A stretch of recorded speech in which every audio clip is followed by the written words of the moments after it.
భవిష్యత్ రాష్ట్రంగా మాత్రమే కాదు, స్వచ్ఛమైన రాష్ట్రంగానూ ఉండాలి. ఆర్థిక, సాంస్కృతిక, పర్యావరణ పునర్జీవనం జరగాలి. ఒకప్పుడు లేక్ సిటీగా పేరొందిన హైదరాబాద్ ఈరోజు ఫ్లడ్ సిటీగా దిగజారిపోవడానికి గత 10 ఏళ్ల పాలకుల పాపాలే కారణం.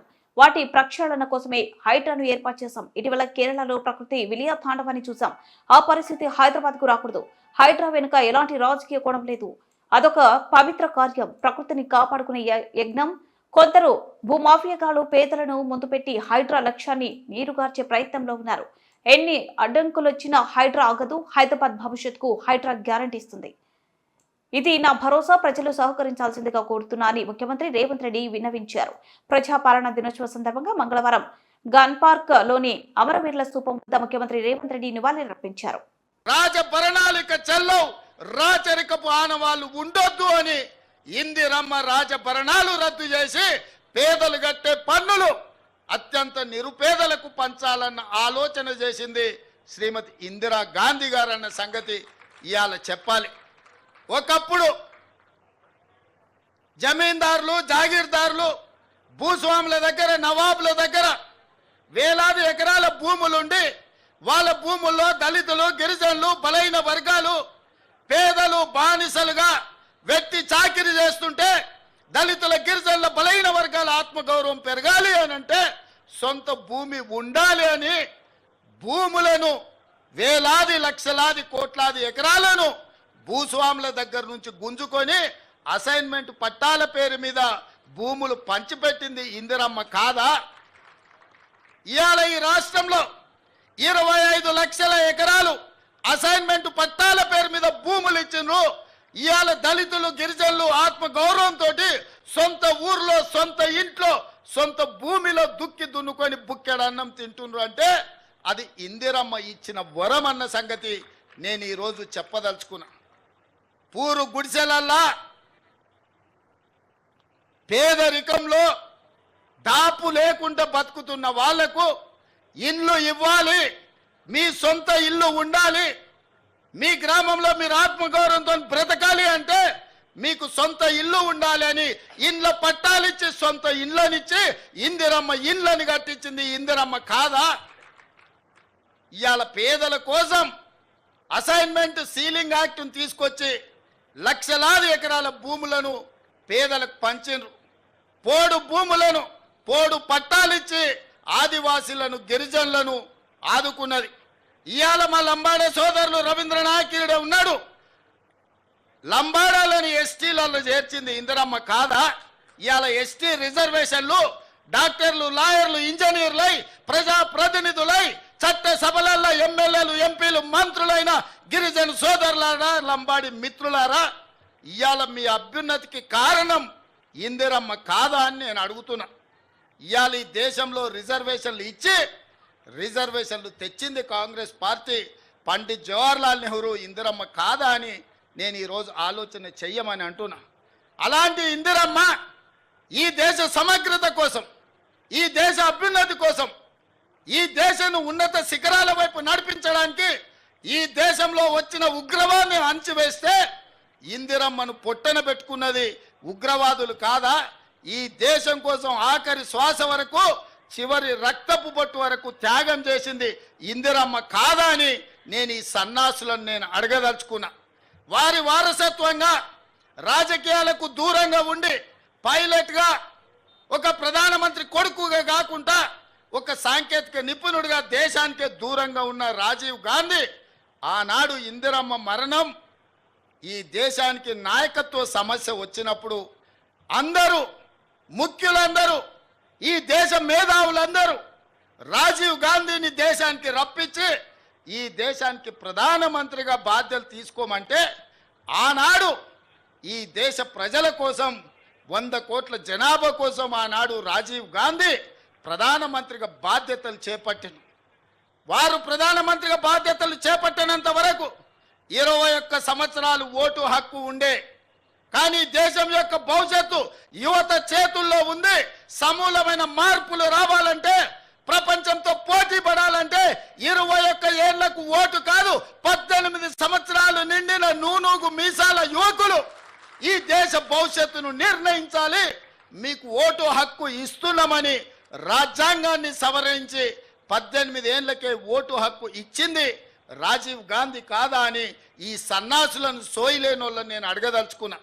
ఇదే కాదు, మహాత్మా గాంధీ గారు ఒక మాట చెప్పిండ్రు, ఈ దేశం యొక్క ప్రాణం గ్రామాలలో ఉంది, ఈ పంచాయతీలే పట్టుగొమ్మలు ఈ దేశానికి అన్నారు.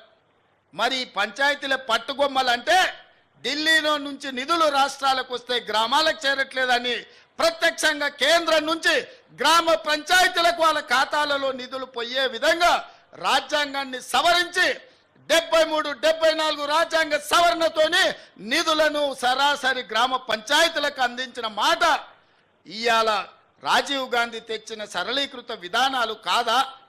అంతెందుకు, మా మేయరమ్మ ఉన్నది గద్వాల విజయలక్ష్మి గారు, మహిళా రిజర్వేషన్ కింద ఈ నగర ప్రథమ పౌరురాలుగా ఉన్నది. మా శ్రీలత డిప్యూటీ మేయర్గా ఉన్నది. అక్కడ మా సోదరిమణులు కార్పొరేటర్లు ఉన్నారు, అక్కడ చాలామంది. ఎట్లయినరు తల్లి మీరు అందరూ? మహిళా రిజర్వేషన్ లేకపోతే మా వాళ్ళు మీకు ఇచ్చటోళ్ళ? మీకు ఈ కుర్చీలు దక్కేవా? ఈ నగరానికి ప్రథమ పౌరురాలుగా గద్వాల విజయలక్ష్మి అయి ఉండేదా? ఆడబిడ్డలకు అధికారం ఉన్నప్పుడే ఇల్లుతో పాటు రాజ్యంలో కూడా మీకు వాటా ఉండాలి అని ఆడబిడ్డలకు మహిళా రిజర్వేషన్ను తీసుకొచ్చిన మహిళా పక్షపాతి రాజీవ్ గాంధీ. స్థానిక సంస్థలల్లో రాజీవ్ గాంధీ గారు తీసుకొచ్చిన మహిళా రిజర్వేషనే ఇవాళ ఈ ఆడబిడ్డలందరూ కూడా ఈడ కుర్చీలలో కూర్చొని రాజ్యాధికారంలో భాగస్వాములైనరు. ఆడబిడ్డలకు రాజ్యాధికారం ఇచ్చింది రాజీవ్ గాంధీ కాదా అని ఈ సన్నాసులకు నేను గుర్తు చేయదలుచుకున్నా. వాళ్ళకెందుకు గుర్తుంటుంది? 5 ఏళ్ళు ప్రభుత్వంలో ఒక మహిళకు మంత్రి కూడా ఇవ్వలేదు. ఆ సన్నాసులకు మహిళ ఆత్మగౌరవం ఎట్లా తెలుస్తుందని నేను ఈ సందర్భంగా చెప్పదలుచుకున్నా. అలాంటి రాజీవ్ గాంధీ ఈ దేశంలో సాంకేతిక విప్లవం వచ్చినప్పుడే, ఈ దేశానికి కంప్యూటర్ను పరిచయం చేసినప్పుడే ఈ దేశం బాగుపడుతుందని, ఈ దేశాన్ని 21వ శతాబ్దంలోకి నడిపించాలి అంటే కంప్యూటర్ యుగం రావాలి అని ఇవాళ మనం వాడుతున్న సెల్ ఫోన్లు కానీ కంప్యూటర్లు కానీ ఈ దేశానికి పరిచయం చేసింది రాజీవ్ గాంధీ గారు కాదా అని నేను అడుగుతున్నా. ఈరోజు శామ్ పిట్రోడా బతికే ఉన్నాడు.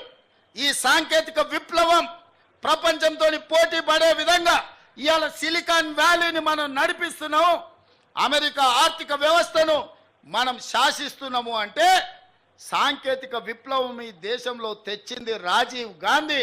అందుకే ఈరోజు మనం ప్రపంచంతో పోటీ పడగలుగుతున్నాం. ఈరోజు ట్విట్టర్లో పెడుతున్నాడు, అమెరికా పోయి కంప్యూటర్ చదువుకున్నా అంటున్నాడు.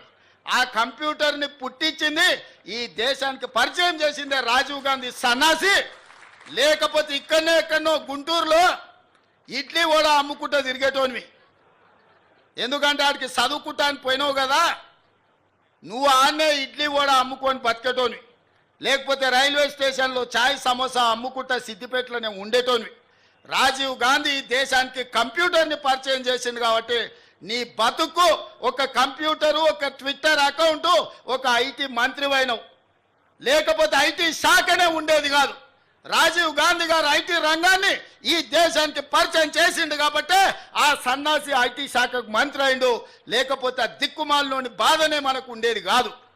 కాబట్టి ఇవాళ ఈ పరిస్థితుల్లో అలాంటి రాజీవ్ గాంధీ దేశ సమగ్రతను కాపాడడానికి ప్రాణ త్యాగం చేసి ఈ దేశాన్ని కాపాడిండు.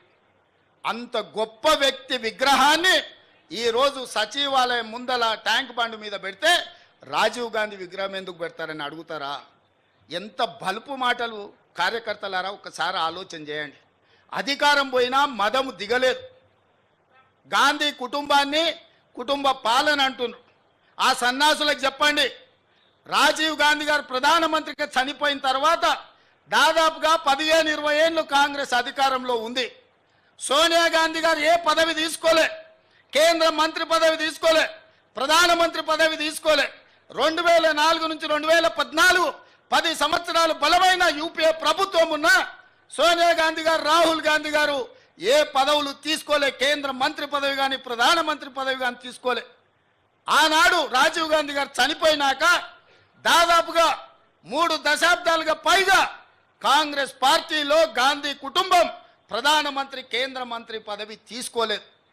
పదవి త్యాగం అంటే వాళ్ళను చూడాలి, ప్రాణత్యాగం అంటే వాళ్ళని చూడాలి, స్వతంత్ర పోరాటం అంటే ఆ కుటుంబాన్ని చూడాలి. మోతీలాల్ నెహ్రూ, పండిత్ జవహర్లాల్ నెహ్రూ స్వతంత్రం కోసం పోరాటం చేసి ఈ దేశానికి స్వతంత్రం తెచ్చినోళ్ళు.